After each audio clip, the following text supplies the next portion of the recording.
Welcome to the Higher Self Podcast. My name is Pete Gilville, and I'm here with my business partner, Nat Truitt. We're all about helping people become better business people or just become entrepreneurs. Good morning, Nat. Good morning, Pete. I'm looking forward to it. What we got on tap for today? Man, you know, I got to tell you, I'm pretty pumped up today. Wait. I'm really. You're pumped up? Hard to believe, right? Hard to believe. So, but I got something kind of scary for you today. So I was looking at some stuff this morning, and it is crazy. You know, we talk about how the world is changing so fast. You know, it's just like things are just, it's not always the same. I mean, it's literally how things are changing so fast. It's just like, it's scary how crazy the world is changing. Yeah. All you have to do is have some teenage kids and you know how fast it's changing. Yeah, you certainly become antiquated fast. But so here's an interesting stat, and it is 90% of the world's data has been generated over the last 2 years. Wait, are we talking about TikTok videos or what exactly? No, just data, just data. I mean, you think about that. So how long we've, over the years, you think about it, 90% of the world's data has been generated over the last 2 years. Yeah, I have heard compounding effect. Yeah, I was going to say I have heard something similar, and I don't remember exactly, but it took like 100 years to do this, and then it took 10 years to do this, and now to your point, we're like probably doubling every 2 years or 18 months, or it's just insane. Yeah, well, it's the technology, right? I mean, you think about that phone that you have in your hand. Yeah. Right. The idea is that, before really, I mean, a good portion of the world has access to the internet. I think it's like 50% now. But you think about what's in the hand. That's powerful. That's more powerful than the computer that basically sent us to the moon. Yeah, Heck, I believe 50 years ago. Yeah. Especially with those the new cameras and everything on there. It's just, and everybody, you can find a YouTube video to fix or do anything now. So in this crazy changing world, I think it's very important for us to stay focused on what we need to do to be accomplished or to get done what we need to do to keep up with this crazy path or growth.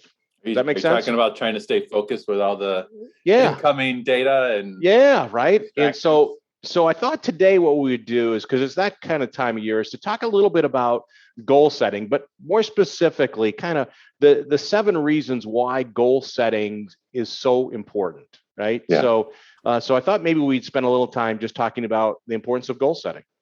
Sound good? I like it. And all right. Also, January 1 will be here before we know it. So get ready for the New Year's resolutions. Absolutely, right? I already know my first one. Well, we'll talk about that later. So take more time off. I was thinking about probably losing a little weight, but that's probably common for a lot of people. But anyways, so the first one is, goal setting that provides direction and focus for your life, right? I mean, if you don't know where you're going, you don't have any focus.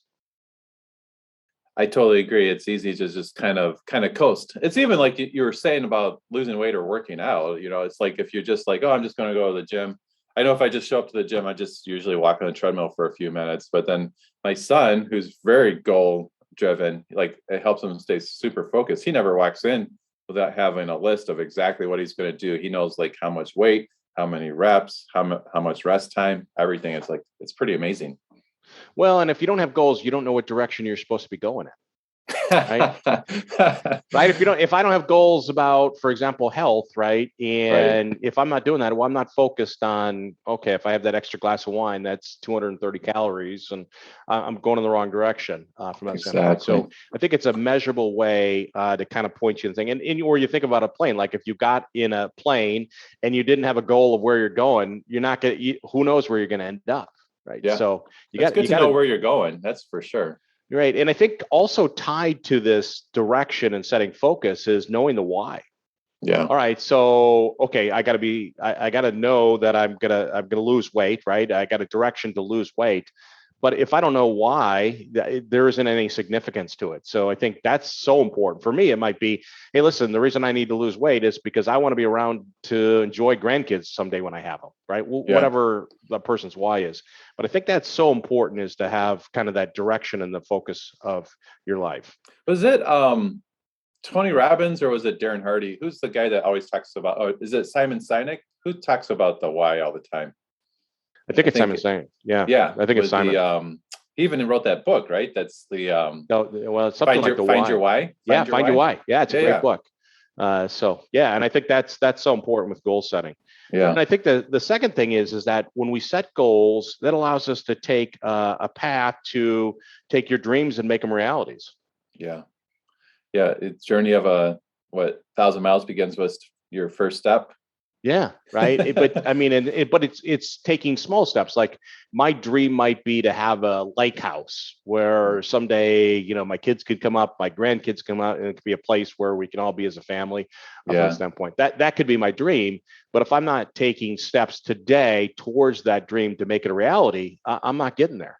So pontoon or speedboat, which would you get? Oh, pontoon. Well, I mean, as I get older, it's got to be a pontoon, right? But maybe it's a pontoon with a big engine, so that I can pull inner tubes behind it. But but definitely a floating a little pontoon would be perfect for me, I think, at this stage in my life. So that's that point. But so if you clearly know what goals you have to do to achieve in those small increments to get to your dream, that's the way to piece it out to get there. Because if you just say, hey, I got this dream, I want to have this lake house, but you don't do anything towards it, odds of you achieving that dream are, I think, pretty limited.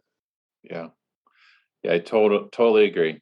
Got to make your plan. If you what's that saying? I guess I'm full of cliches today, but if you fail to plan, you're planning to fail. Yeah. So you have to make your plan and stick to it. Yeah. And I think goals, they motivate us and they inspire us, right? Yeah. So, and if it's a goal where, again, it's a whole losing weight so that I have more energy to spend with my family, that kind of stuff. But goals get us going for sure. Yeah, that will. Yeah, when you wake up in the morning, whether you're rolling over or you're hopping out of bed ready to go after it and go get your goals. I think like with a lot of the guys that we're working with, a lot of times they're wanting to have more control of their life. They're wanting to replace their income or supplement their income, create a legacy for their family and all that. And so then once they get that little taste of, being successful and having their own business, then, it's like a lot of times I feel like their life's completely changed and they're like, re-energized and like a new person. Yeah, I think, and that's right. And I think a little bit about, for me, my business ones. I put my business ones right on my computer, so it's up on my screen daily. Mm-hmm. And when I have that in front of me, it inspires me to do that extra phone call or spend a little extra time doing something else so that I can do that. And so I think that's really important, that something inspires you, something motivates you, because that keeps you going when it gets tough. Yeah. I like to, I've been in senior care forever. And a lot of times when I go and meet with older adults, I always like to ask them, what you got planned? You got, vacation plans or what's coming up? And it's interesting because, you could be 85 years old. And if you've got plans, you can tell that they're just like their life quality of life is so much better. The people that you walk in and say, hey, what do you got planned? You got, what's coming up? If they're like, nothing, I'm just sitting around watching TV. It's like you could tell they're like, they don't have any goals. They're not going anywhere. And they're probably going to die really soon. So, well, you talk goals about that, keep you alive. Goals keep you alive. Purpose Yeah. keeps you alive. You have to have purpose, and you get, if it's a dream or it's something that inspires you, that does keep you alive. Agreed. Totally. So I think a little bit. I worked at Ford, and a lot of these guys or gals, they'd work for Ford for 30 years. They would retire, right, at a relatively young age. And then they would die shortly afterwards because they didn't have any purpose. And so when I work with people now, people are saying, hey, listen, I need purpose. I need to be engaged. I still got gas in my tank. And I think that kind of ties to that being motivated or inspired to do something. Exactly. Goals also, as we look at it, hold us accountable. And I think in that, for me, it's have you used MyFitnessPal? Oh yeah. Right. Yep. Is that instant accountability or what? Right? Yes, it is. Yeah, if you use it, right, and if you stick to it, right. But if you say, hey, listen, I'm gonna eat only 2,000 calories, and you put everything in there, that's accountability. It it is what it is.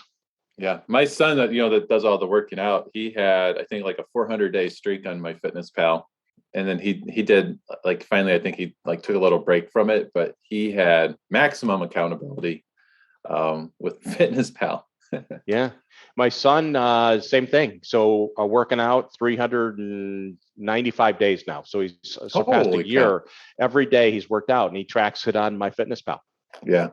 So, And that's a great thing, actually, we don't talk it that much about, but like with goal setting and all that, there really are a lot of tools and apps and kind of accountability. You could even like a Facebook group, or there's different ways to kind of hold yourself accountable and make it a little more fun too. yeah, absolutely. And we talk about sharing your goals with others so that it does hold Mhm. you accountable, right?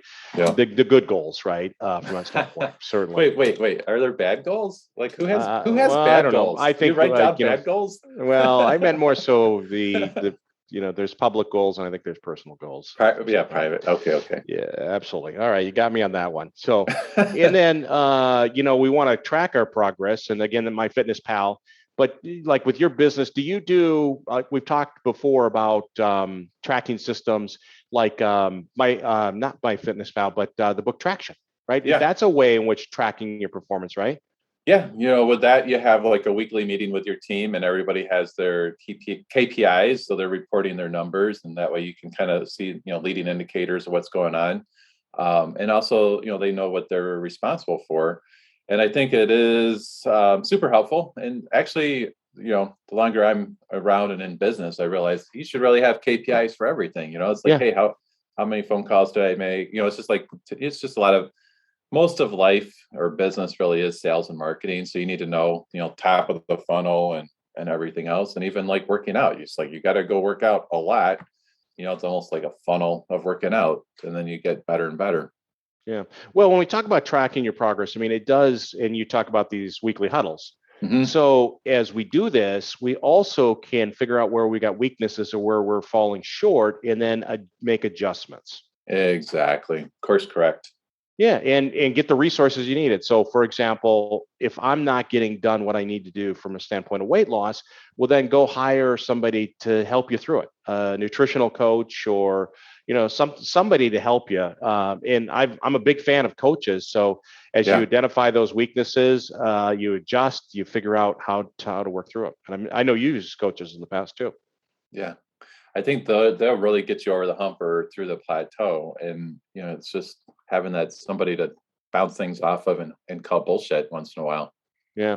Well, somebody that's not your spouse. Yeah, absolutely. Right. And I think goals also help you basically reduce procrastination. Yeah, totally. Right? It's like the days are long, but the years are short. It's like if you don't have any goals, I mean, next thing you know, you're 70 years old, 80 years old. And it's like, I guess I frittered away that last 20 years, Well, or even just on a simpler thing, not getting up. I'm going to put off doing that workout until Saturday. Right. So I could tell working out, like this must really be top of mind for you. Is this a 2022 thing for you? Well, certainly, because it didn't work out in 2021. So certainly I think it's a lesson learned. Yeah. But procrastination is something that everybody has to deal with, and so goals help you stay on track for sure. And then I think it's when you start getting momentum, and you talked about your son, right? MyFitnessPal. Once he got on a roll and he made it so many days tracking his progress, that starts building confidence and momentum. Yeah. Yeah, it's kind of like that compounding effect, right? You start to build on your successes, and then it's just like you're building, and really, shoot for the stars and maybe hit the moon, right? Yeah, absolutely. So without goals, I mean, goals are so important. So, bottom line is the world's changing, and if we're not changing fast, we're not adjusting, we're not knowing where we want to go and how to get there, then we're going to get left behind. And I don't want to get left behind. I know you don't want to get left behind, right? No. So got to keep the brain young and flexible and adaptable. Yeah, absolutely. Because as we take a look at it again, with all the world changing at a faster pace, what a crazy world it's going to be in 20 years. Yeah. Right. We're all going to be driving around and flying electric cars. Right. Something. Right. Or I don't know, but it's going to be so much fun to see this where we go and from that standpoint. So I thought maybe. Go ahead. I was just going to say again, another like one-liner, but the only constant is change, right? Yeah. Only thing that you can know for sure that's going to be more change. Yeah. Well, that constant's getting faster. Mm-hmm. Right, that change is getting faster, and it's gonna be fun. So I thought what we do maybe next week, Nat, is dive in a little bit further into goal setting of how you set goals, and things like that. So we kind of talked about the importance today, but I think next week what we'll do is we'll talk about, okay, how do you set goals? Yeah. That sound good? Yeah, that's great. I think it's a good time of year to be doing all this. All right, sounds good. Well, we'll get on to that next podcast. Okay, rock and roll. Thanks for listening to the Hire Yourself podcast. For more resources, check out our website at hireyourself.com. And remember to subscribe to this podcast to receive each episode.